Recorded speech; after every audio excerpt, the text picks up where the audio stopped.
Alors voici la première animation qui va me permettre d'expliquer globalement le fonctionnement du moteur de John Bedini tel qu'il l'explique dans ses trois bouquins. Alors, dans un premier temps, John Bedini dit que son moteur n'est pas un moteur, dans le sens moteur du terme, c'est-à-dire qu'il génère très très peu de couples, il génère juste un couple suffisant à son autorotation, point final. On n'est pas capable d'entraîner derrière via différents systèmes, des machines de tout type et de tout poil. Donc pour lui, ce n'est pas un moteur, c'est un Energizer, c'est-à-dire un générateur d'énergie, comme il l'appelle.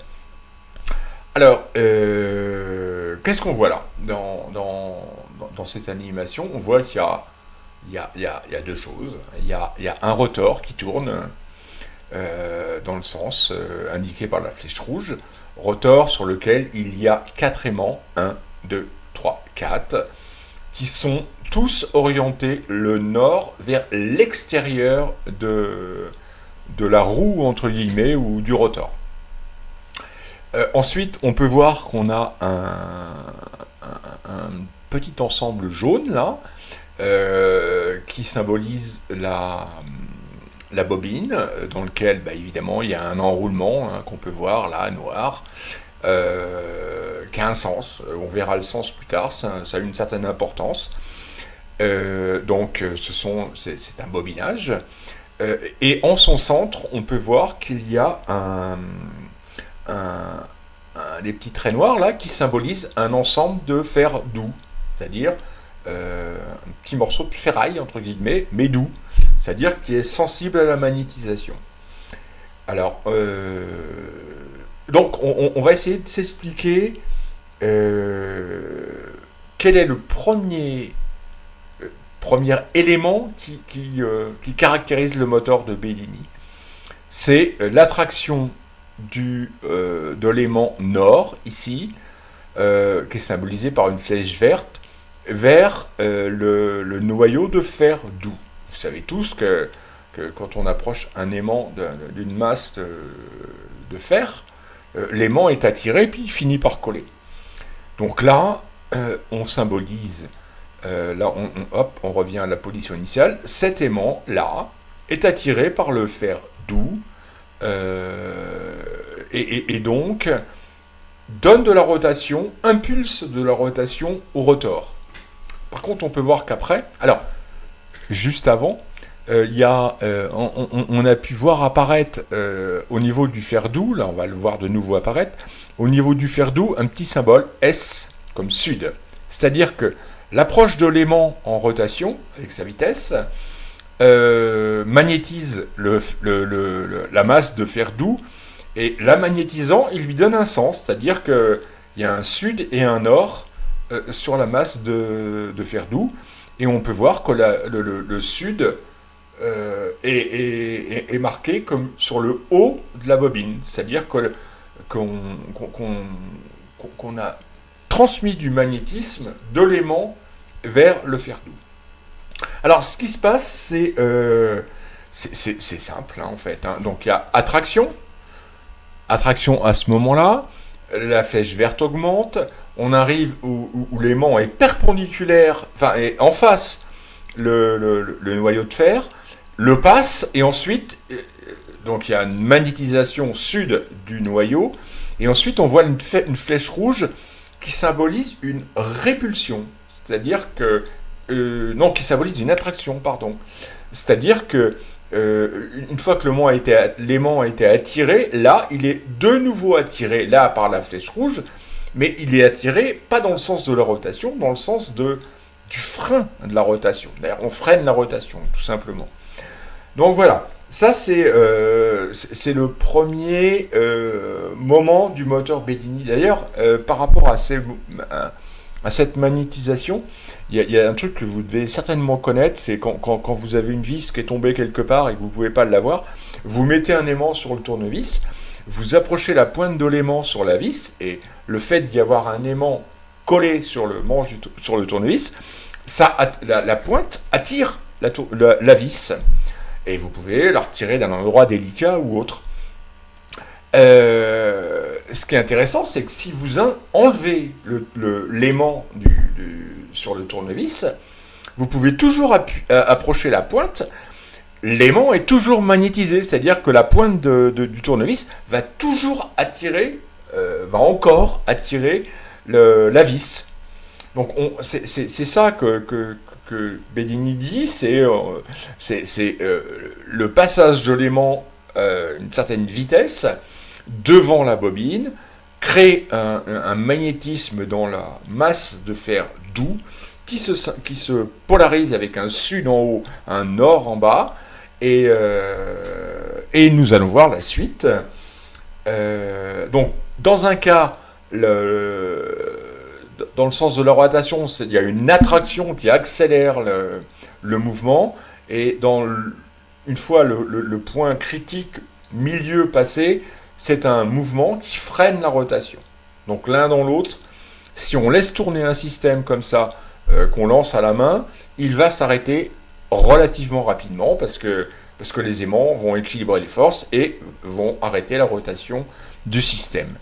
Donc maintenant, nous allons passer à l'animation 2, où on va voir un peu mieux ce qui se passe dans tout ça. Alors voici l'animation 2. Alors, qu'est-ce qu'on peut voir? On retrouve ce qu'on a vu précédemment, c'est-à-dire le rotor qui tourne, avec ses aimants, les 4 aimants, 1, 2, 3, 4, avec un sens de rotation, et on retrouve la bobine juste dessous. Alors, il faut savoir que le rotor a ce qu'on appelle en face de lui un stator, c'est-à-dire quelque chose qui est statique.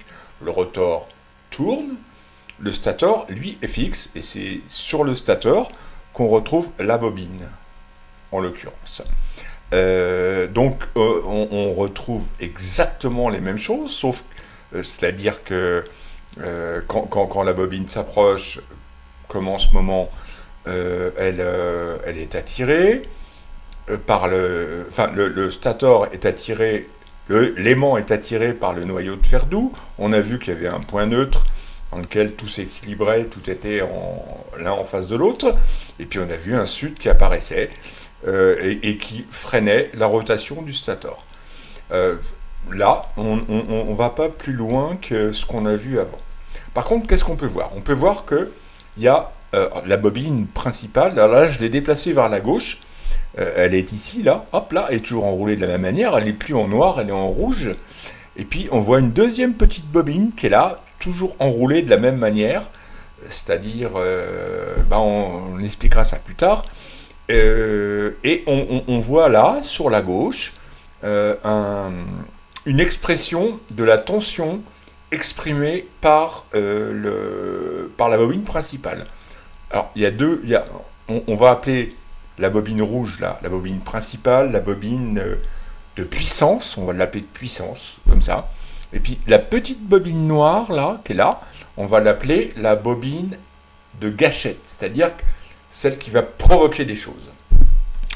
Alors, ça, voilà, donc ça, c'est ce qu'on voit de nouveau par rapport à l'anime précédente. Et ce qu'on voit de nouveau également, c'est on voit qu'il y a un tout petit circuit électrique derrière, électronique, appelons-le comme on veut, dans lequel il est très simple, il y a une diode et un condensateur. Et à droite, on va voir comment s'exprime la tension sur la bobine de puissance en fonction de sa rotation, de sa position dans la rotation, et en fonction du magnétisme qui est généré dans le noyau de fer doux qui est ici. Donc, qu'est-ce qu'on peut voir? Alors, là, on voit que la bobine, l'aimant approche du noyau de fer doux. On peut voir que sur la petite courbe en haut, elle monte, elle atteint un maximum, et puis elle descend. Ça symbolise, ça montre le magnétisme qui est généré au niveau du fer doux, quand l'aimant s'approche là, hop là, on est à un maximum, et ensuite, ça redescend pour atteindre un minimum, c'est-à-dire 0. Voilà, donc à chaque passage de l'aimant, devant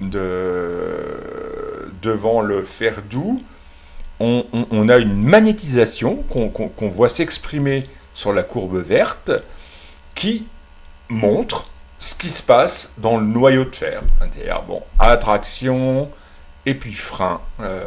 On l'a vu avant. Dessous, on a une courbe qui exprime la tension. La tension aux bornes de la bobine. Alors, on a un 100% plus et un 100% moins. Alors, il faut savoir qu'un aimant, quand il s'approche d'une bobine, il génère une tension plus. Et puis, quand il s'éloigne, quand un aimant, de la bobine, donc du noyau de fer, d'où il exprime un plus, c'est-à-dire qu'on a une tension qui monte, vitesse de rotation, égale tension qui monte. Et puis, au moment où on a passé le point neutre, c'est-à-dire où l'aimant est en face du noyau de fer dur, en face de la bobine, globalement, on a une inversion de tension, c'est-à-dire que la tension passe négative, brutalement, c'est important le mot brutalement, on va voir qu'il y a, que c'est autour de ce brutalement que Bedini a travaillé. Et donc on voit la tension qui va descendre, qui va passer en négatif, là elle monte. On va arriver à un maximum, et là elle descend, elle va tomber brutalement, et elle descend, et elle va diminuer parce que l'aimant s'éloigne dans sa rotation. Donc voilà. Qu'est-ce qu'on peut dire d'autre ? Donc, ceci explique le courant alternatif. L'aimant passe, arrive, va vers la bobine, c'est positif, s'éloigne de la bobine, c'est négatif, et ainsi de suite. Donc là, on génère un courant alternatif, en fait. Donc, qu'est-ce qu'on va voir ? On va voir deux choses. Une première chose, c'est que quand l'aimant s'approche comme en ce moment, la diode n'est pas conductrice parce que le moins est dirigé vers le bas. Donc la diode ne conduit pas le courant. Une diode, vous savez ce que c'est. Une diode, c'est si on met un plus d'un côté et de l'autre, et un moins de l'autre, ça passe. Et si on inverse les tensions, ça passe pas. Voilà, c'est un switch en fait, une diode. Ça passe, ça passe pas. Ça passe, ça passe pas. Quand la tension est en direction il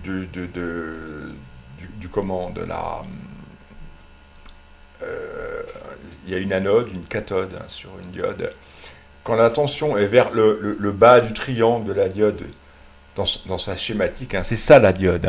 Voilà. Quand le courant, quand la tension est comme elle est exprimée en ce moment, en plus, ça passe. Quand elle est inversée, ça passe pas. Voilà, c'est un switch, ni plus ni moins. Voilà, allez, la tension est négative, donc ça ne passe pas. Et là, pouf, la tension est positive, elle augmente parce que la vitesse et l'aimant se rapprochent, et la diode a été conductrice. Alors, qu'est-ce qui s'est passé quand la diode a été conductrice ? On va le revoir, ça revient. Quand la diode est conductrice, il se passe qu'il y a un courant qui s'établit et qui charge le condensateur. Voilà, on y arrive. Point 0, voilà, point maintenant, là, la diode est conductrice et on charge le condensateur qui est ici. Le temps de charge est très rapide parce qu'un condensateur, en fait, ne fait pas circuler. Le courant ne passe pas dans un condensateur. Un condensateur, c'est deux masses de diélectrique qui ont un espacement. Donc, il n'y a pas de courant entre l'une et l'autre des deux masses, entre le plus et le moins. Là, il n'y a pas de courant, en fait, dans un condensateur. Le condensateur se charge. Il accumule des électrons d'un côté et de l'autre, en plus et en moins. Donc, ça se charge très rapidement. C'est une impulsion. Une impulsion permet de charger le condensateur. C'est ce qu'on voit exprimé dans la courbe rouge en bas, là, voilà, donc ça monte, la tension monte, la diode n'est pas conductrice, donc il n'y a pas de courant, on arrive à un maximum, on a une chute brutale de tension parce qu'on est inversé, et là on voit on a vu un petit point rouge s'afficher, et c'est le temps de charge du condensateur. Comme il se charge très très rapidement, parce qu'il n'y a pas de courant en tant que tel, hein, c'est juste une différence de potentiel qui se met en place, ça va très très vite. Donc, dans un temps très court, ici, là, au maximum négatif de la tension, on a chargé un condensateur. Donc ça, c'est intéressant, hein. Alors, ce qui est intéressant, c'est que on a un instant T accumulé de l'énergie, une énergie disponible pour en faire ce qu'on souhaite, en fait, hein, sur un temps très court, et on a en rien modifié le fonctionnement que j'ai expliqué dans la vidéo 1, c'est-à-dire que tout se passe de la même manière. Voilà, donc voilà. En pulsion négative, là, en l'occurrence, mais ça peut être inversé, hein, c'est pas le problème, hein, tout dépend du sens de la diode et ainsi de suite. On remarque que la tension monte, elle chute brutalement, le mot brutal est important, elle chute brutalement, et ce que Bedini va essayer de faire, c'est d'exploiter cette phase-là où on est capable de charger un condensateur très vite à une certaine tension, la tension que va délivrer la bobine, et ce sont ces exploitations de petits moments particuliers, on va voir qu'il y en a d'autres après, hein, de petits moments particuliers additionnés les uns aux autres, qui fait que son système a une COP, donc le fameux coefficient d'énergie, supérieur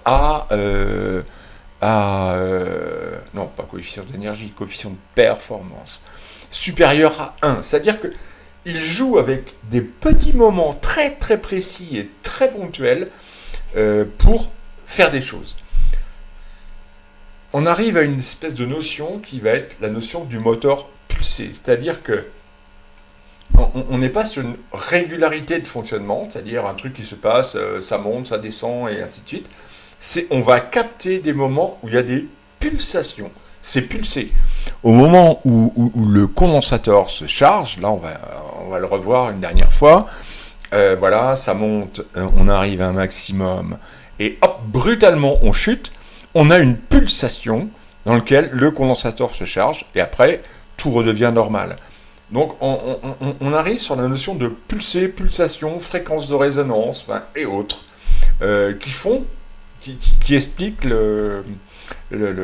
comment je dirais, le fonctionnement du Bedini, du fameux Energizer, c'est-à-dire capable de puiser de donner de l'énergie plutôt que du couple. On va passer à la ligne 3, la troisième, pour voir la suite de l'exploitation de tout ça. Donc en résumé, tout tourne comme avant, on a les mêmes effets, sauf qu'à un instant T, on capte dans une pulsion, au moyen de la charge d'un condensateur, une tension. Voilà, c'est tout. Voyons la suite. Alors, nous voici sur l'anime 3. Alors, l'anime 3 est pas beaucoup plus différente de l'anime 2, hein, sauf que c'est un tout petit peu plus complet. Alors, qu'est-ce qu'on retrouve? On retrouve toujours notre rotor en rotation. Avec les aimants, on trouve toujours notre stator fixe. Lui ne tourne pas, le rotor tourne, le stator ne tourne pas. Par contre, sur le stator, il y a toujours notre première bobine qui, elle, a évolué, c'est-à-dire que on retrouve la bobine avec qu'on va appeler principale d'alimentation, hein, celle qui pulse l'énergie d'une manière forte. On retrouve la petite bobine qui cette fois-ci est en vert, elle n'est plus en noir parce qu'elle est connectée, et la petite bobine qui est donc une bobine dite de gâchette, dite de déclenchement. Et en plus, on retrouve au-dessus une autre bobine, une deuxième bobine, dans laquelle il n'y a qu'un seul enroulement, qui a toujours un noyau de fer, d'où, comme la précédente, comme celle-ci, mais qui par contre a une diode, enfin qui a une LED derrière.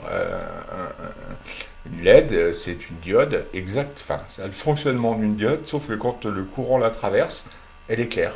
Voilà, c'est tout. C'est une LED, mais le fonctionnement d'une LED, c'est le fonctionnement d'une diode.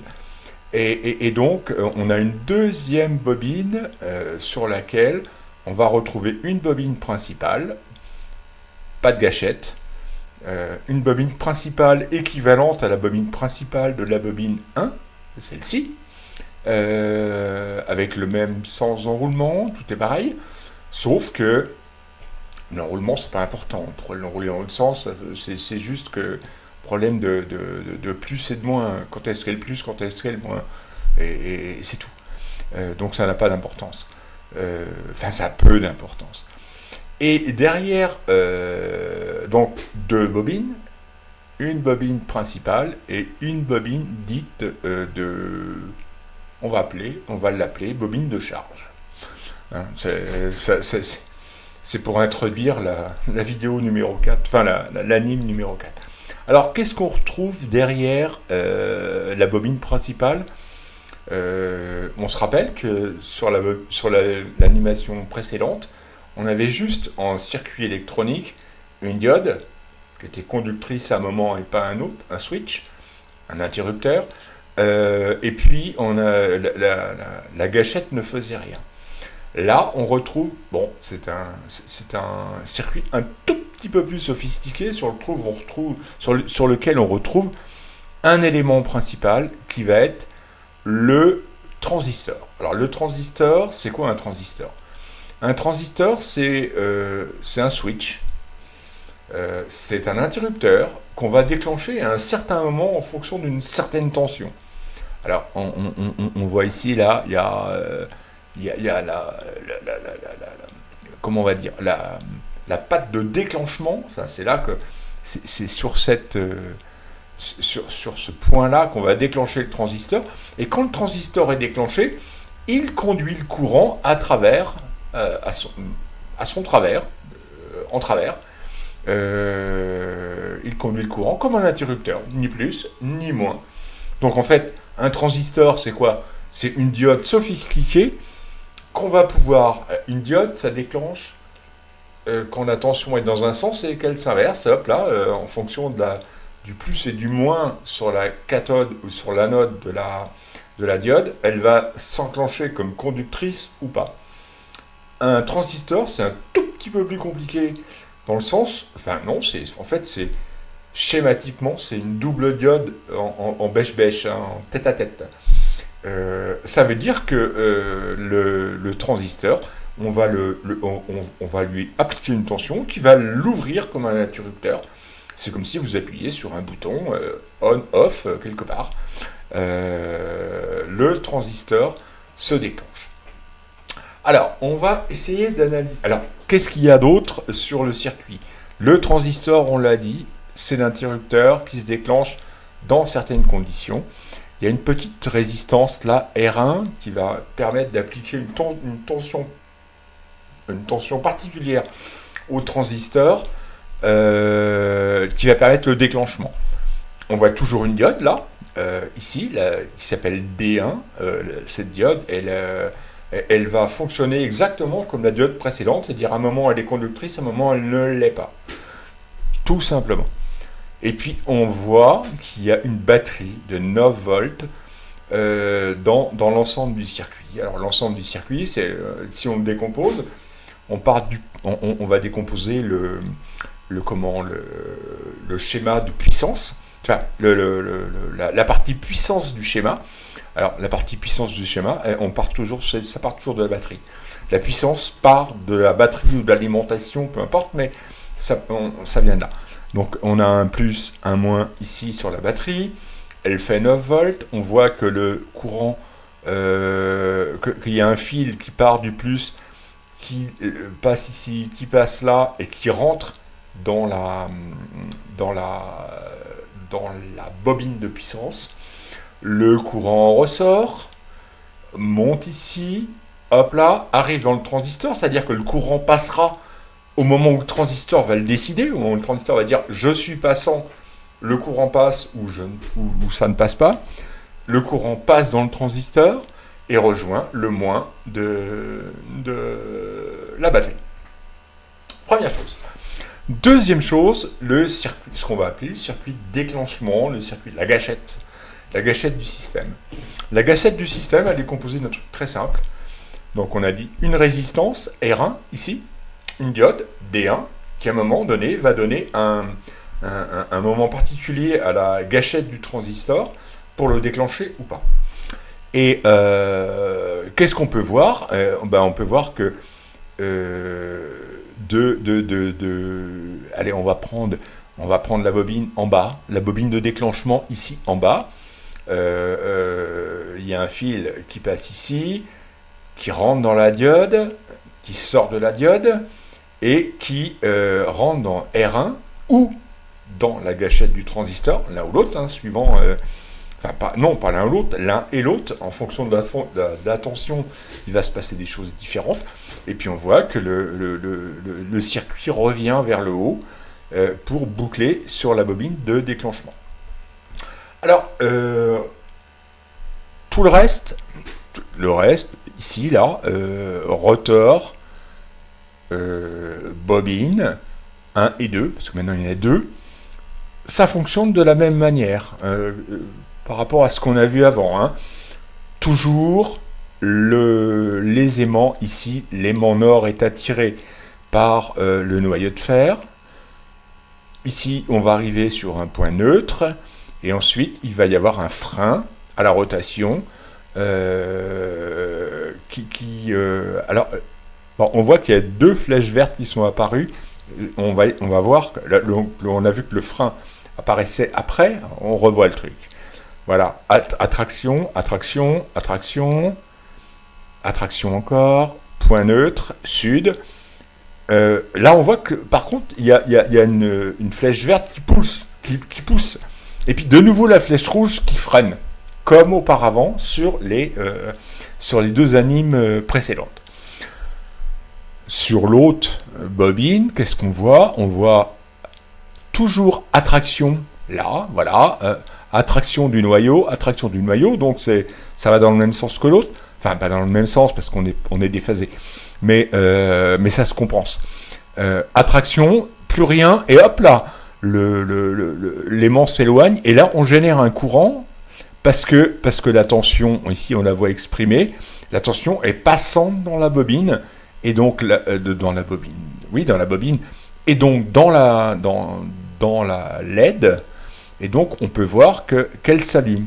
Voilà, elle s'allume, la LED s'allume, c'est-à-dire que là, le simple passage de l'aimant devant la bobine 2, c'est la seconde bobine, provoque, ça génère une énergie, un instant T, capable d'allumer une LED. Voilà, hop là, elle s'allume, ça dure pas longtemps parce qu'une fois qu'elle s'éloigne, hop, la tension chute et la LED s'éteint, évidemment, paf, voilà, et ainsi de suite. À chaque passage d'un aimant devant cette bobine 2, on a une impulsion d'énergie qui est générée par la rotation. Alors maintenant, on va essayer de voir un peu le fonctionnement du BINS avec sa gâchette. Alors, qu'est-ce qui se passe? Là, on voit... Alors, hop, là, je continue. Voilà, on va se mettre un début de cycle, parce que là, on n'y est pas. Voilà, on y est. On est à un début de cycle.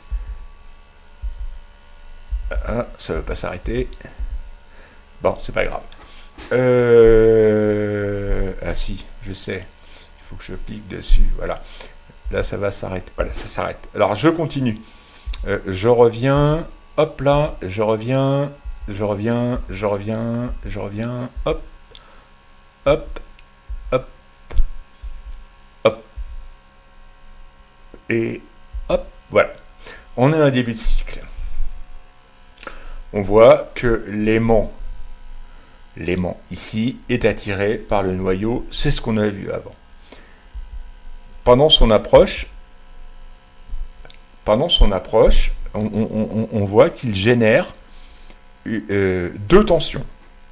C'est normal, hein, l'aimant qui s'approche d'un noyau de fer devant une bobine génère une tension. Donc on voit MC et RC, qui sont les deux tensions exprimées par la tension de puissance et la tension de gâchette, qui augmentent tout doucement. Alors, hop, j'avance un tout petit peu. Voilà, hop là, ça augmente, ça augmente. Pendant toute cette phase où la gâchette est alimentée par une tension, enfin la gâchette génère la bobine de gâchette génère une tension. Cette tension, on la voit, elle est exprimée vers le bas, là, comme ça. Alors on va appeler le bas le plus et le haut le moins. On a donc un courant qui est généré dans le circuit de gâchette, qui passe dans la bobine qui est rouge ici, elle est conductrice, hein, parce que le courant vient du bas et remonte vers le haut, traverse la diode, et puis passe dans la résistance et revient. Donc là, on a un courant qui s'écoule normalement, un courant qui est généré par RC, la bobine RC, la bobine de gâchette, et qui est court-circuité en fait, hein, entre guillemets, et donc ne provoque rien au niveau du transistor. Je continue. On va arriver au point neutre, où là, plus rien ne se passe. C'est-à-dire que au point neutre, la traction entre l'aimant ici et le sud de la bobine est maximale, il y a un maximum de son, mais comme il n'y a plus de déplacement de l'aimant devant la bobine, on est à un point zéro, au fait, entre guillemets, il ne se passe plus rien dans le circuit. On va continuer la phase 2 de l'histoire. Là, hop là, l'aimant a passé. On peut voir ici, là, l'aimant, il a passé la bobine, et donc le noyau de ferrite, et ce faisant, on voit que la tension s'est inversée au niveau de la gâchette. C'est-à-dire qu'avant, on était plus vers le bas, là on est plus vers le haut de la bobine, et moins vers le bas. Donc cette fois-ci, la diode n'est plus conductrice, la diode D1, là, qui avant laissait passer le courant, et court-circuitait la diode, enfin la bobine RC. Maintenant, on voit qu'elle ne conduit plus rien. Elle n'est plus passante parce que la tension est inversée. Vous savez, le passage de l'aimant devant la bobine, c'est un courant alternatif, hein, plus, moins. Donc là, on a inversé la tension. La diode D1 ne conduit plus, donc ça déclenche le transistor T1. Et on voit le courant qui passe dans R1, là, voilà, il vient là, hop, il passe dans R1, et hop, il passe dans le transistor, et il revient, il se boucle. Ceci faisant, le transistor étant ouvert comme un robinet, en fait, hein, on a la batterie de 9 volts, qui, elle, via la bobine qui est ici, là, MC, via cette bobine, la batterie décharge. C'est-à-dire, le courant de la batterie circule dans la bobine principale de puissance, en passant par le transistor. Voilà. Hop, ça fait ça, pop, pop, pop. Ça passe. Ce faisant, quand la bobine MC, la bobine principale dite de puissance, est parcourue par un courant, elle génère un champ magnétique qui va magnétiser le noyau de fer doux. au milieu. Ce faisant, on n'a pas un or qui apparaît comme avant, c'est-à-dire avant, dans le cycle, à ce moment-là, on avait un or qui apparaissait dans le fer doux parce que la bobine était, l'aimant s'éloignait et donc la bobine était, comment je vais dire, enfin, le magnétisme avait fait en sorte que il y avait un suc qui apparaissait en haut de la bobine sur le noyau de fer doux. Cette fois-ci, parce qu'un courant traverse cette bobine dans cette bobine principale, est parcourue par un courant déclenché par le transistor T1 ici, donc voilà, la circulation du courant. Cette circulation du courant inverse le champ magnétique. Parce que la bobine, maintenant, parcourue par un courant, elle génère un champ magnétique. C'est-à-dire que le noyau de fer n'est plus magnétisé par enfin, s'il l'est encore, mais beaucoup moins. Il est plus magnétisé par l'aimant qui est ici, avec sa position nord en bas. Mais par contre, le noyau de fer doux ici est magnétisé par le courant qui circule dans la bobine et qui donc fait apparaître maintenant un or en haut de la bobine. Alors, vous le savez tous, quand vous prenez deux aimants et que vous mettez les mêmes pôles nord-nord ou sud-sud l'un face à l'autre, il y a une répulsion, ils se repoussent. Donc là, ce qu'on voit, cette ce courant qui circule, faisant apparaître un or en haut de la bobine, crée une répulsion par rapport à l'aimant du rotor. Voilà, une répulsion. Ça pousse. C'est pour ça que la flèche est là en ce moment verte. Verte, qui exprime la répulsion. C'est exactement. Imaginez, souvenez-vous quand vous étiez enfant, vous mettiez votre vélo à l'envers, donc le guidon par terre et puis debout sur son guidon, et vous preniez la roue à l'avant et puis vous donnez des petites impulsions pour faire tourner la roue. Hein, on pousse, top, top, top, top sur la roue comme ça, pop, pop, pop, pop, des petites impulsions, et puis la roue tourne. Et tant que vous faites des impulsions, elle tourne. Ben là, c'est exactement ce qui se passe. C'est-à-dire que là, on a le phénomène, la batterie de 9 volts décharge, crée un courant dans la bobine de puissance, génère un or, ce courant génère un or au niveau du noyau magnétique, et donc là, on a une répulsion de l'aimant, du rotor, on le pousse, exactement comme si vous poussiez à la main une roue de vélo, toc, toc, toc, toc, toc, pour la faire tourner. Voilà, ça c'est intéressant. Ça c'est un effet hyper intéressant. C'est-à-dire que là, on pulse. Alors là on ne tient pas compte d'un problème de condensateur. Hein. Là c'est autre chose. Hein.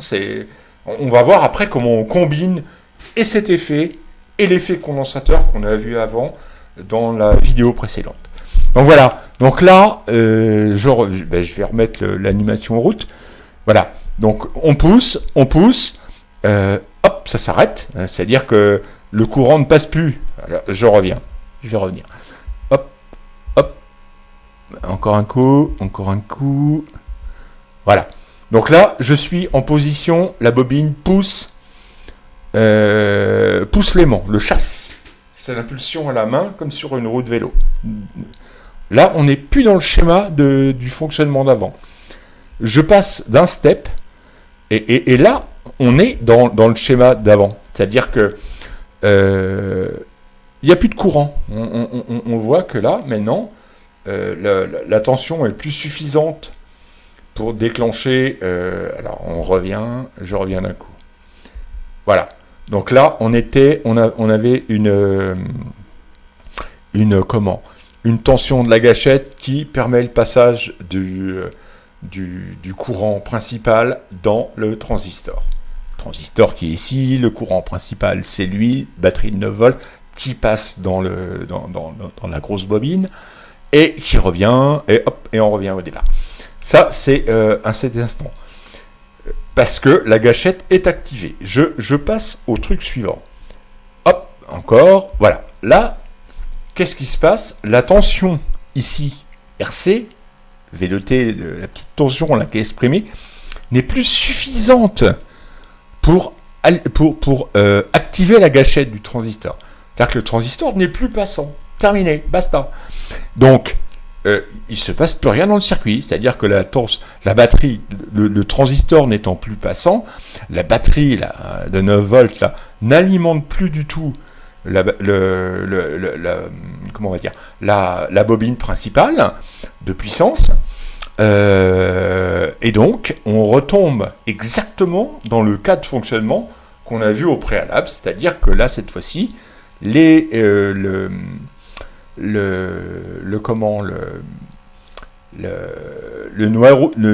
noyau de ferrite repasse sud, parce qu'il a été activé, hein, lui, il est toujours. Hein. Avant, c'est pardon, c'est l'activation du courant qui a permis d'inverser la polarité, enfin la polarité de l'aimant du fer doux. Là, on redevient dans une position normale, c'est-à-dire que de nouveau, l'aimant est attiré par le sud haut de la bobine et donc freine. Mais on a vu au préalable, on va y revenir, on a vu là que là, on a l'impulsion qui permet de pousser, de chasser l'aimant, et l'impulsion comme à la main quand vous poussez sur une roue de vélo. Donc voilà, donc je relance l'animation. Ah oui, hop là, je reviens. Voilà, donc là, on est sur notre schéma dans lequel on a le courant qui circule, ainsi de suite, le transistor qui est activé et compagnie.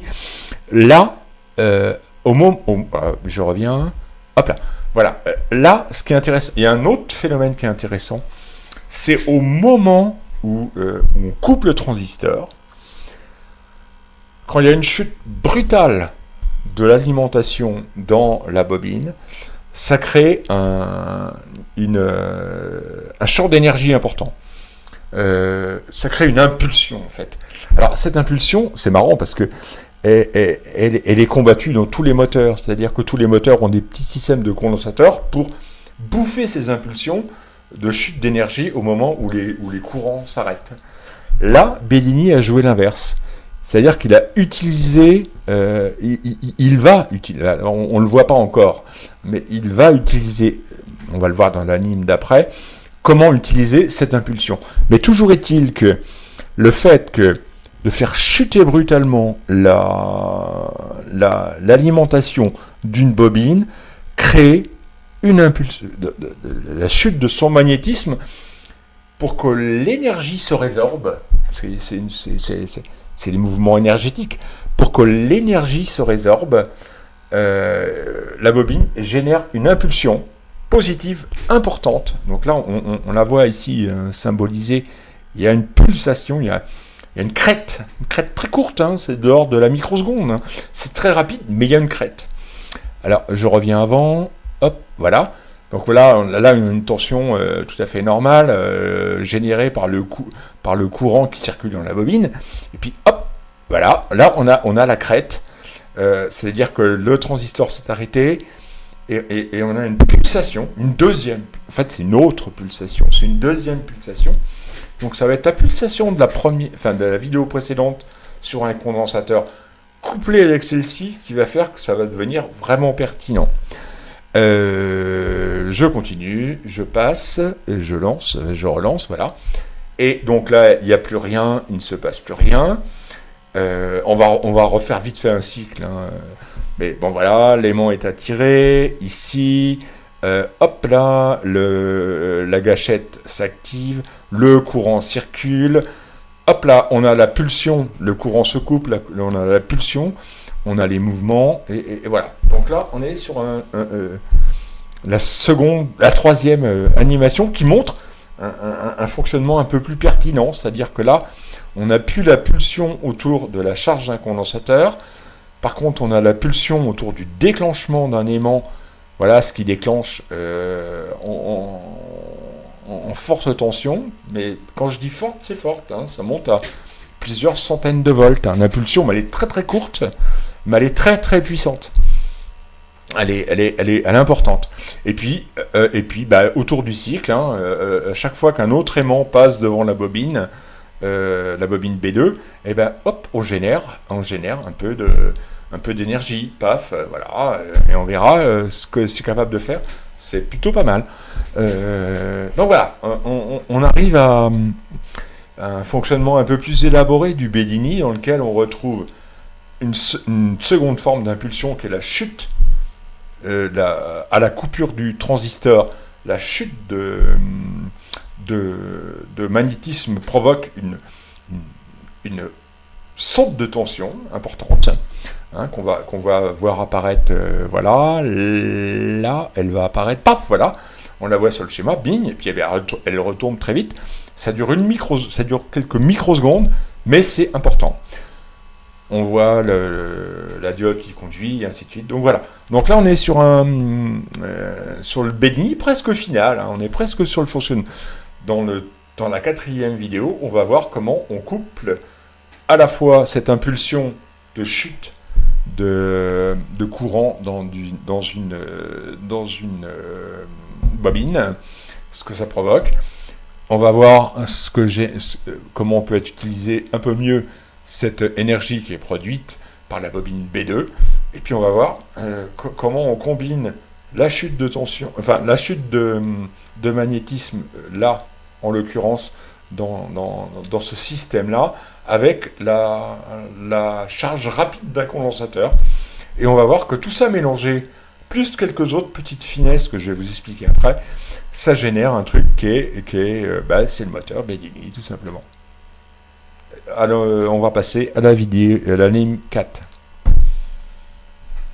Alors, voici la quatrième animation pour vous expliquer le fonctionnement du moteur Bedini. Je vous rappelle que j'en ai fait 3 autres, 1, 2 et 3, qui permettent de simplifier et de voir plus en détail l'approche de Bedini. Là, je vais, sur cette vidéo, vous expliquer l'ensemble du fonctionnement global.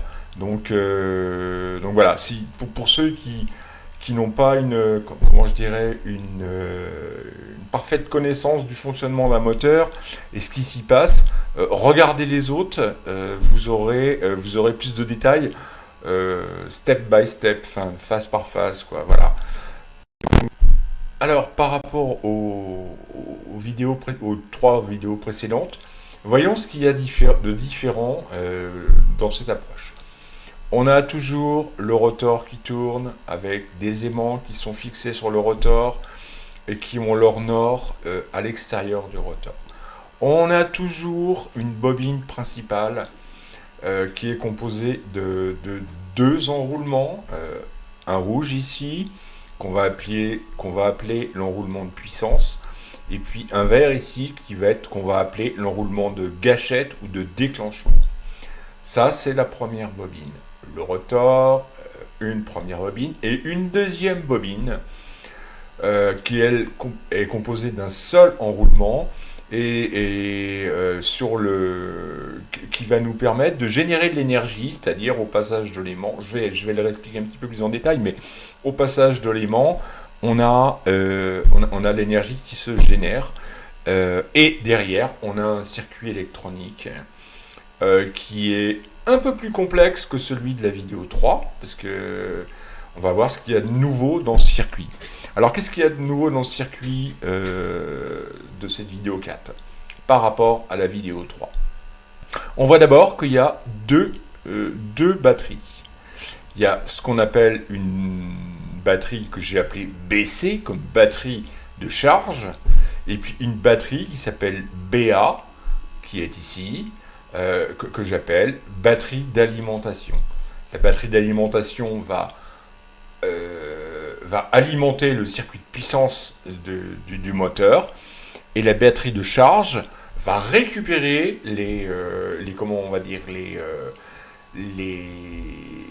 ce que le moteur génère en énergie à certains instants bien précis qui vont permettre de générer un système global qui a ce qu'on appelle une COP, coefficient de performance, une COP supérieure à 1, qui est de l'ordre de 1,25 sur les protos de Bellini. Donc voilà, donc deux batteries différentes, une batterie de charge, une batterie d'alimentation. On retrouve un condensateur. Pour ceux qui auront regardé la vidéo 3, on a vu qu'il n'y avait pas le condensateur parce que je l'ai expliqué dans la vidéo. L'effet condensateur est expliqué dans la vidéo 2. Donc un condensateur ici, batterie de charge, condensateur. Ici on retrouve toujours notre transistor T1 qui lui permet de switcher, comment on va dire, d'allumer ou d'arrêter le circuit. La gâchette, enfin, je veux dire que c'est ce qui génère, ce qui déclenche des choses en fait. Hein. On retrouve ici notre résistance R1 qu'on retrouvait dans la vidéo précédente. Simplement, il y a une résistance R1-1 qui elle est variable. Ça permet de régler le système, c'est-à-dire de régler la valeur de R1 plus R1-1. On va pouvoir l'ajuster pour arriver à un fonctionnement optimal. On a toujours notre diode ici, D1, qui est conductrice à certains moments et qui s'arrête à d'autres. Et ce qu'on va retrouver en plus dans ce circuit, c'est une diode D2 qui est ici branchée sur la batterie de charge. On va voir pourquoi. Et puis on retrouve ici un switch, alors qui peut être mécanique, qui peut être électronique, peu importe. C'est simplement, on va voir le fonctionnement après de l'ensemble, et à quoi sert ce switch et comment ça se passe. Alors, je vais essayer de reprendre un petit peu le fonctionnement global du truc pour ceux qui ne veulent voir que cette vidéo qui résume l'ensemble, comment ça se passe. Donc voilà, on a un rotor qui tourne, qui passe qui est donc constitué d'aimants sur ce rotor et qui passe devant une bobine et un noyau de fer doux dans la bobine. J'arrête l'anime là. Hop, ben non, ouais, il faut que je fasse ça, voilà. Là, je vais l'arrêter, tac, je l'arrête, et je retourne. Je reviens en arrière, donc, encore une fois, voilà. Donc, qu'est-ce qu'on a ? On a notre rotor qui tourne, avec des aimants orientés nord vers l'extérieur. On a, donc, ça c'est le rotor. On a au niveau du stator, le stator est constitué de deux bobines, une bobine principale à 2 enroulements et une bobine ici que je vais appeler secondaire, mais elle n'est pas vraiment secondaire, mais parce que c'est la même que la première, sauf qu'elle n'a pas 2 enroulements, elle a un seul enroulement, qui est capable de générer de la puissance, de générer du courant, de la tension, à un instant T. On va voir ce qu'on peut faire de cette puissance disponible. Hop, j'ai rallumé l'anime. On va voir ce qu'elle peut faire, ce qu'on peut en faire de cette puissance, hein, de ce courant et cette tension. Ça fait une puissance. Donc, le rotor tourne, passe, la bobine principale, et l'autre aussi d'ailleurs, hein, sont constitués évidemment d'enroulements, un fil de cuivre sur une bobine, et en son centre, on peut voir qu'il y a des petites barres noires là. Ces barres noires symbolisent un ensemble de fer doux. Bon, là, en l'occurrence, dans la construction du Bellini, ce sont des baguettes de soudure. Les baguettes de soudure, c'est du fer doux. Le fer doux ayant la propriété de se magnétiser plus vite que le fer normal, hein, voilà, c'est pour fer doux. Donc là, on peut voir ici que le centre est constitué de baguettes de fer doux. Alors qu'est-ce qui se passe ? Ça c'est le premier effet qui se coule du moteur Bellini, c'est que l'aimant, je retourne en arrière, l'aimant, voilà, si on revient là, hop là, voilà. L'aimant, on peut voir qu'il est attiré, il est nord ici, il y a une masse de fer ici, donc évidemment, comme toujours, un aimant est attiré par une masse de ferraille, de fer, d'où, de qui plus est, qui va permettre de se magnétiser plus vite. Donc on peut voir que l'aimant se rapproche du fer doux, voilà, je stoppe, et ce qu'on peut voir, c'est ce faisant, l'aimant se rapprochant du noyau de fer doux, la vitesse de l'aimant devant la bobine provoque une tension ici qu'on va appeler MC. Une tension, c'est normal, hein, à chaque fois qu'une bobine passe devant un aimant passe devant une bobine, il y a une tension qui est générée parce qu'il y a un mouvement. On peut voir aussi que cette bobine est double, c'est-à-dire qu'elle est constituée de 2 bobines. C'est-à-dire que en fait, les fils sont torsadés. Hein. Le fil 1 tourne autour du fil 2, enfin, ou avec, ou ensemble, comme on veut. Et il y a donc une deuxième bobine qu'on va appeler RC. Cette bobine RC, c'est ce qu'on va appeler la bobine de déclenchement, c'est-à-dire qui va permettre d'agir sur le transistor pour provoquer des choses dans le circuit. Là, on peut voir que les tensions sont vers le bas, donc ça veut dire que le plus est en bas, le moins est en haut. C'est lié au sens d'enroulement des bobines et à la vitesse de rotation de l'aimant devant la bobine et son sens de rotation. Imaginons que ça tourne dans l'autre sens, on aurait l'inverse, hein, tout simplement. Donc, qu'est-ce qu'on peut voir ? On peut voir qu'au niveau de la gâchette, c'est ce qui va permettre de stimuler le circuit à certains moments. Là, il ne se passe rien. Pourquoi ? Parce que tout simplement, le courant qu'on voit ici, là, qui est généré par la bobine, par là, rentre dans la diode dans le sens passant, c'est-à-dire que c'est un court-circuit. Ça court-circuite le courant. On passe dans la résistance et la résistance variable, puis on revient. Ça ne provoque absolument rien au niveau de la gâchette du transistor, parce que il n'y a pas de tension, tout simplement, c'est un court-circuit. On est au regard d'un court-circuit. Ici, on a devant le transistor en parallèle entre le récepteur et l'émetteur, on a un composant que j'ai appelé Hélène. Hélène, c'est une lampe néon. Alors, une lampe néon, sa caractéristique, c'est elle déclenche à 100 volts. C'est-à-dire que pour s'allumer, il va falloir 100 volts. En deçà de 100 volts, elle ne s'allume pas, elle ne conduit pas, et tout d'un coup, pop, à sa tension de déclenchement, 100 volts, lampe néon, elle va être conductrice, donc elle va s'allumer. Alors, le but du jeu de cette lampe néon, c'est de protéger le transistor. C'est-à-dire que si on lui appliquait une tension supérieure à 100 volts, la lampe va s'allumer, elle va court-circuiter le collecteur et l'émetteur. On va le mettre en court-circuit. C'est-à-dire qu'on va protéger le transistor. Donc voilà, donc là on est sur le début du cycle. Bon, voir vidéo 1 et 2 pour plus de détails. Hein. Donc là, le transistor n'est pas déclenché du tout parce que la diode D1 est en court-circuit, elle conduit, donc on a un courant qui traverse l'ensemble et aucune tension n'est appliquée à la gâchette du transistor. Je continue. Hop là, voilà, ça avance, hop, j'arrive à un point neutre. Le point neutre, c'est le moment où l'aimant est en alignement direct sur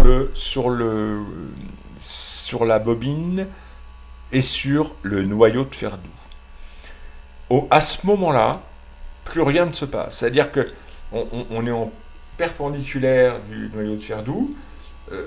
C'est un instant T, hein, parce qu'après le mouvement va continuer, donc il va se passer autre chose. Mais à cet instant-là, rien ne se passe.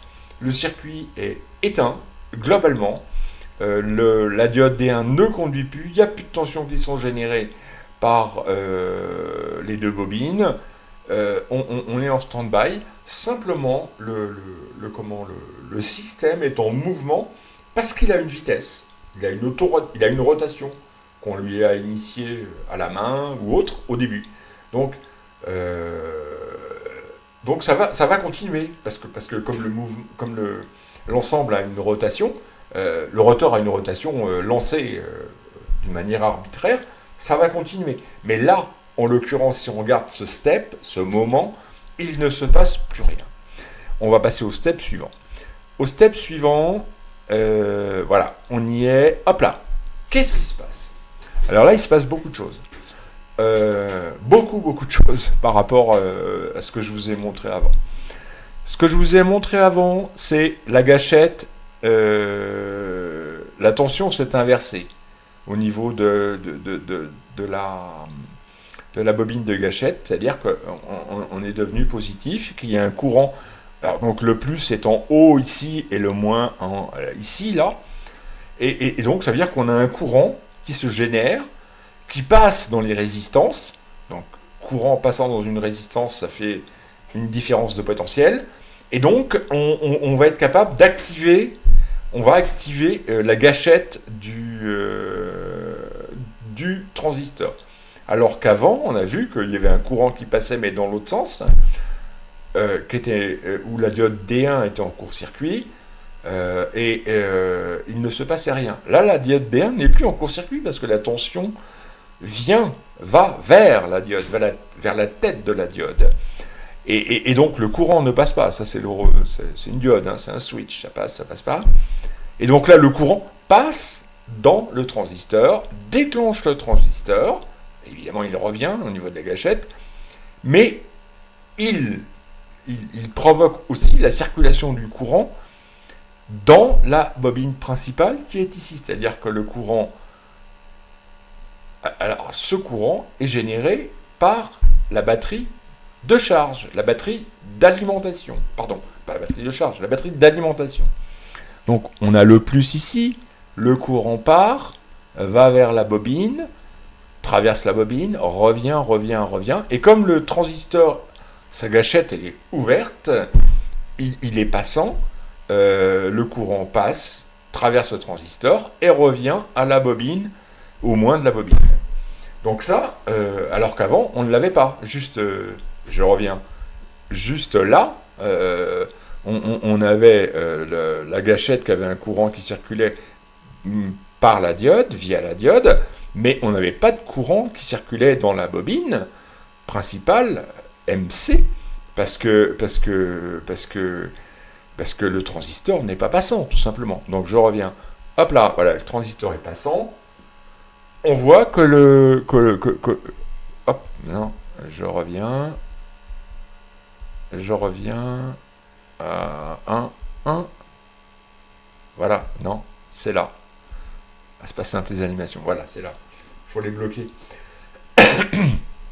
Donc là, on voit que le courant traverse la bobine principale, le courant de la batterie d'alimentation. Alors oui, j'ai oublié de vous dire, maintenant les batteries sont plus 9 volts comme sur les animes précédentes. Là, ce sont des batteries de 12 volts au plomb et ainsi de suite.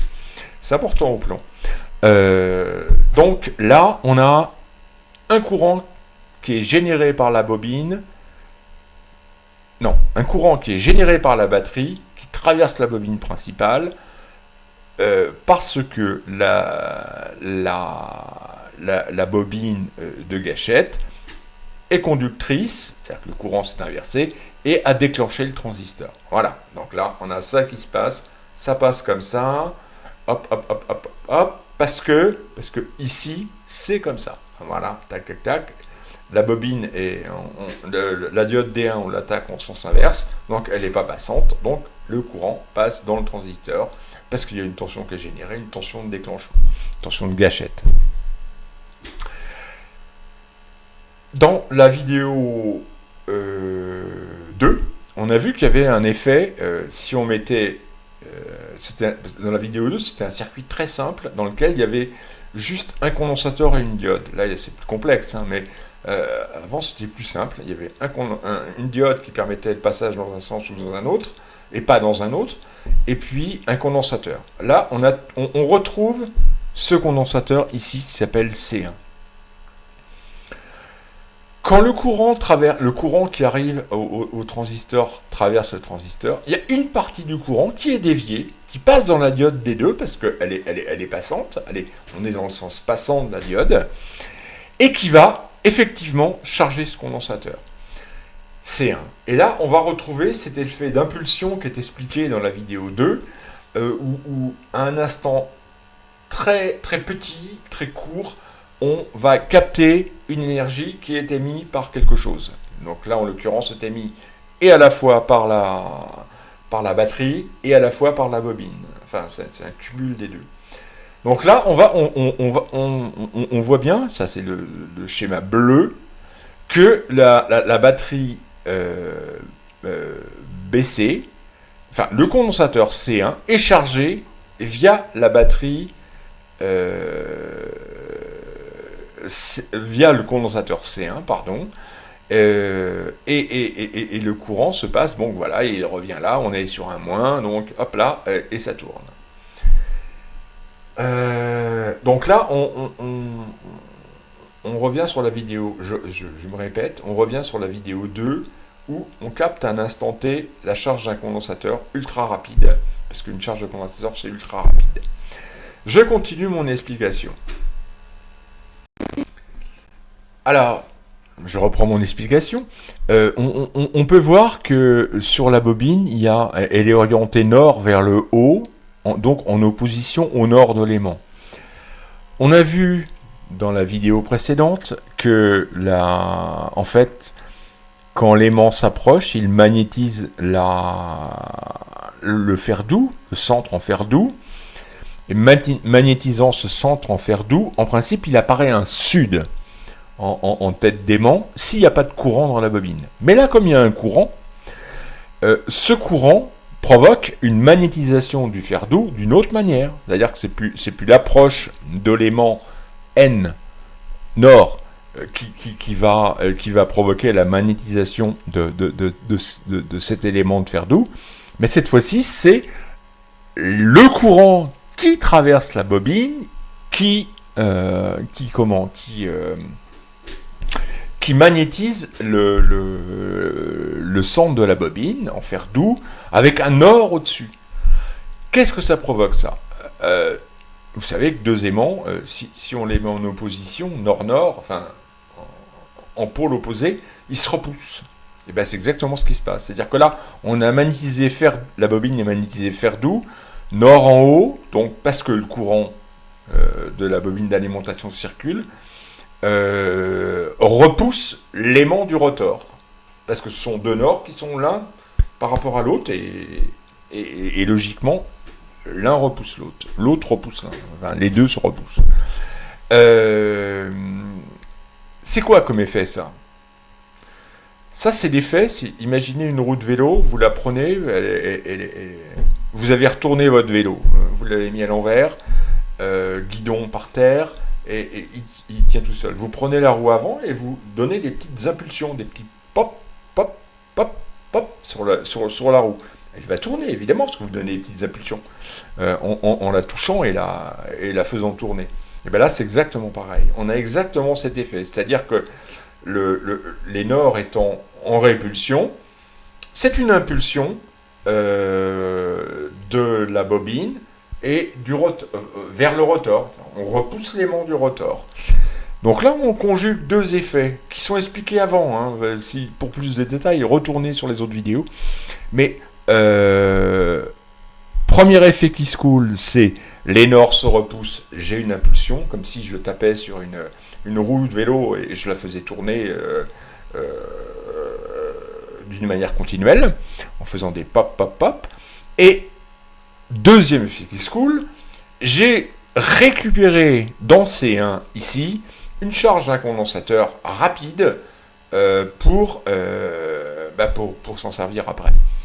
Donc voilà, premier effet, les aimants se repoussent, parce que la bobine est alimentée et parce que donc elle s'oriente différemment.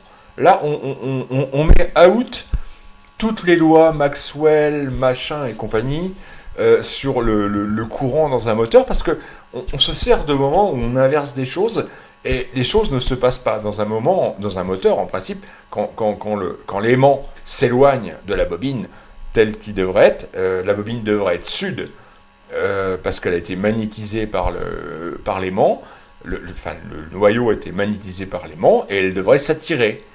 Ce qu'on va voir après d'ailleurs, hein. Je continue. Hop, donc hop, là je vois que sur la bobine, j'ai poussé un petit peu plus loin la ligne. Hein. Je vois que la bobine cette fois-ci se comporte différemment. Pourquoi? Parce que le courant de gâchette il est revenu à zéro parce que la tension est minime. Et la tension RC ici, la V2T, elle est toute petite, elle est minuscule. Donc on n'est plus capable d'enclencher la circulation du transistor, la circulation à travers le transistor, parce que le transistor, je le rappelle, c'est un commutateur, ni plus ni moins. Donc là, comme on l'a arrêté, comme il n'y a plus de RC ici, la gâchette n'est plus activée, le transistor ne fait plus circuler le courant de la batterie d'alimentation qu'on avait en vert avant. Voilà, c'est maintenant terminé. Donc, je vous rappelle qu'avant, on a eu une impulsion qui poussait une impulsion sur la bobine par la magnétisation avec deux aimants qui étaient en contraire, c'est-à-dire nord-nord ou sud-sud, peu importe, hein, ça dépend comment on fait tourner les choses, mais là en l'occurrence c'est nord-nord, on avait l'impulsion d'une main qui lance la bobine, hein, c'est exactement pareil. Là, le courant ne circule plus, donc on n'a plus cette magnétisation du noyau. Donc là, le noyau est de nouveau magnétisé sud, en haut, comme il est là, et donc, de nouveau, il y a un frein. Hein. Après l'impulsion à la main sur la roue, on a quelque chose qui freine. C'est-à-dire que on est nord-sud, donc deux aimants nord-sud s'attirent et veulent se coller ensemble. Donc là, on a un frein sur le rotor. Ça, c'est ce qui se passe au niveau de la bobine. Au niveau du transistor, alors non, avant de parler du transistor, je vais parler de ce qui se passe sur la bobine. Avant, la bobine était magnétisée à l'inverse, c'est-à-dire qu'elle était nord en haut, sud en bas. Le fait de couper le courant provoque une chute brutale de la magnétisation. Mais quand je dis brutale, c'est brutal, c'est-à-dire que ça s'effondre, c'est un effondrement. Le fait de s'effondrer, quand une bobine, parce qu'une bobine, ça a un côté condensateur, c'est-à-dire que ça capte de l'énergie.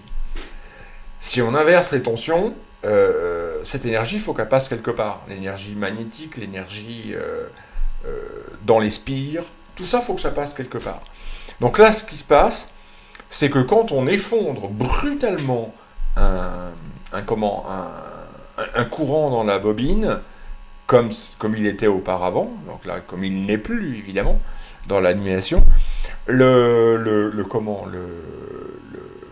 bobine génère une surtension importante pendant quelques microsecondes, mais elle est de plusieurs centaines de volts.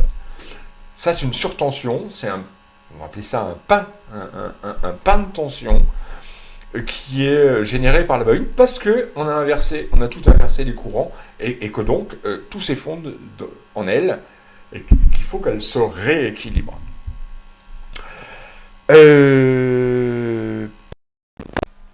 Alors, cette surtension qui s'exprime dans la bobine parce qu'il y a inversion des pôles magnétiques, brutalement, elle est exprimée ici par MC, V2T, avec, on voit ici dans le schéma, un pic de courant, un pic de tension important.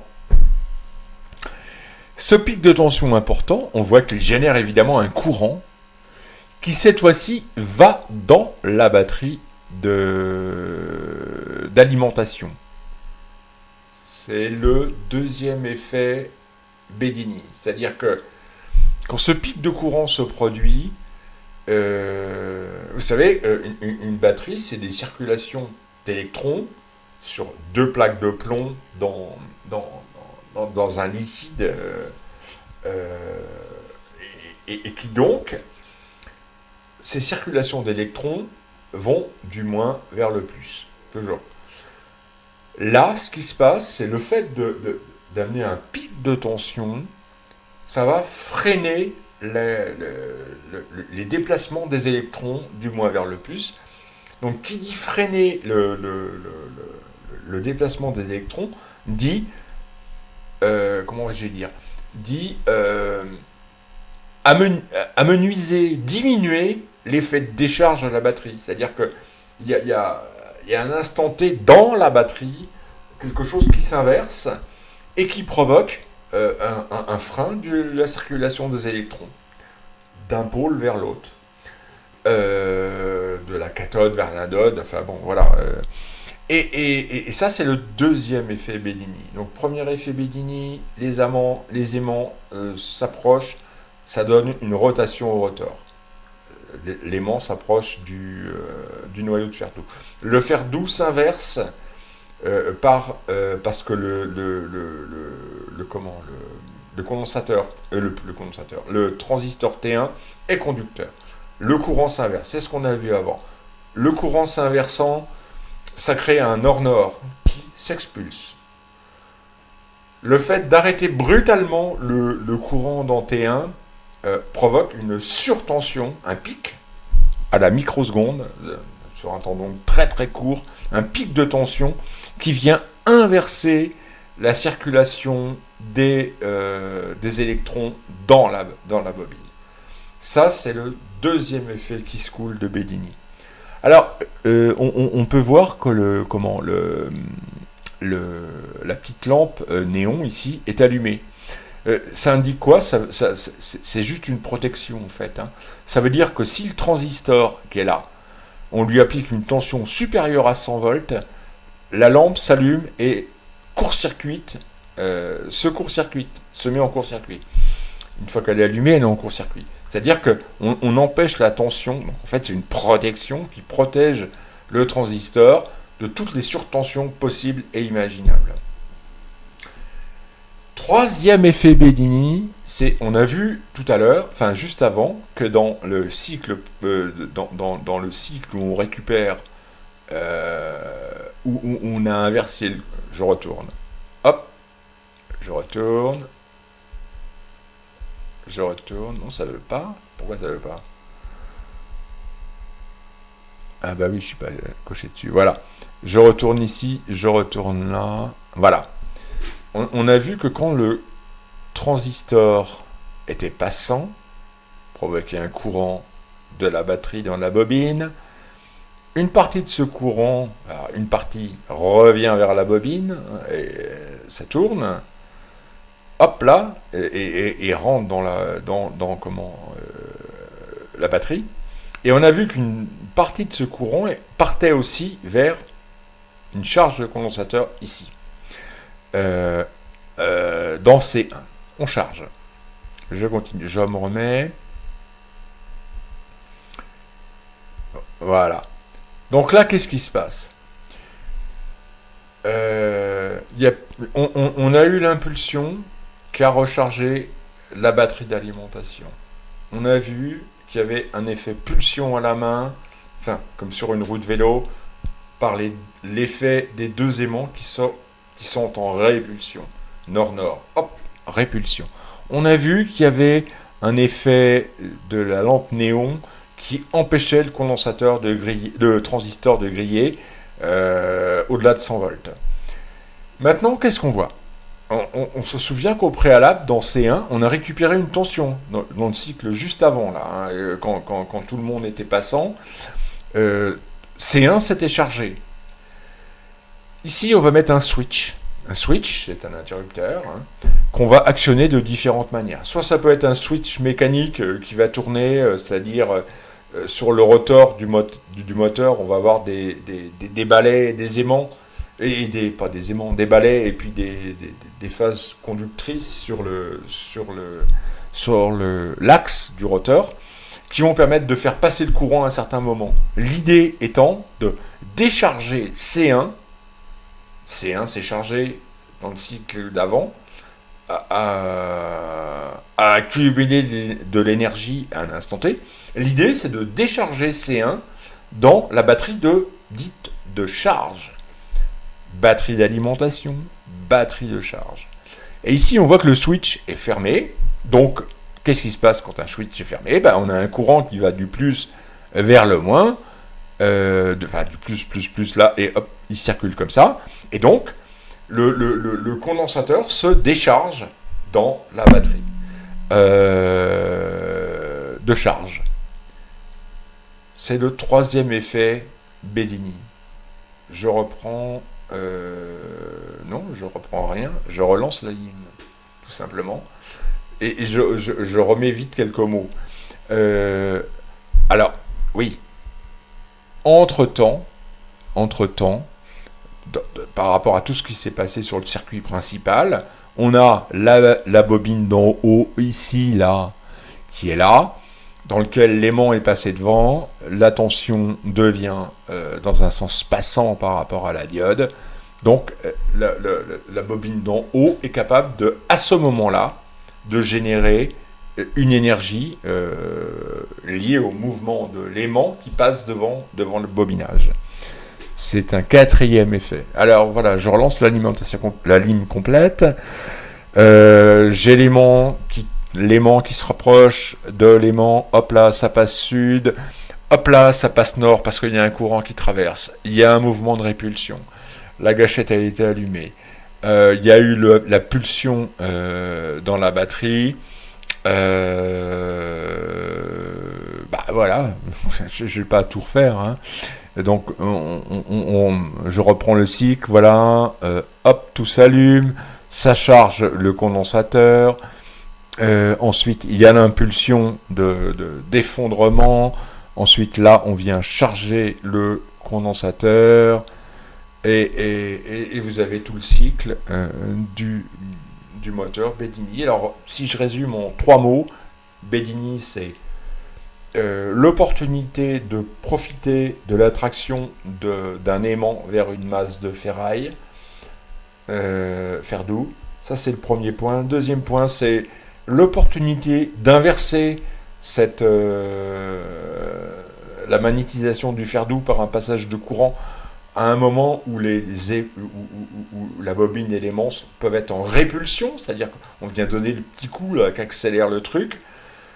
Troisième point Bedini, on récupère la charge de l'effondrement ou l'écroulement de la magnétisation dans la bobine. Et le quatrième point, c'est de récupérer un petit moment de charge très court qui permet, dans un condensateur, qui permet de décharger dans une batterie de charge. Voilà les quatre points que Bedini exploite d'une manière soux, intelligente, je dirais, et qui le fait dire que son moteur est à faible traînée.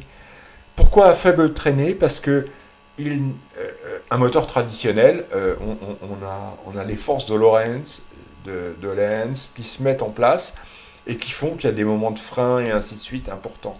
Lui dit que son moteur est à faible traînée parce qu'à aucun moment les forces de Lorentz s'expriment. Elles sont tout de suite contrecarrées par des moments particuliers de fonctionnement qui font qu'elles n'existent pas. Donc voilà. Je vois pas quoi dire de plus. À bientôt.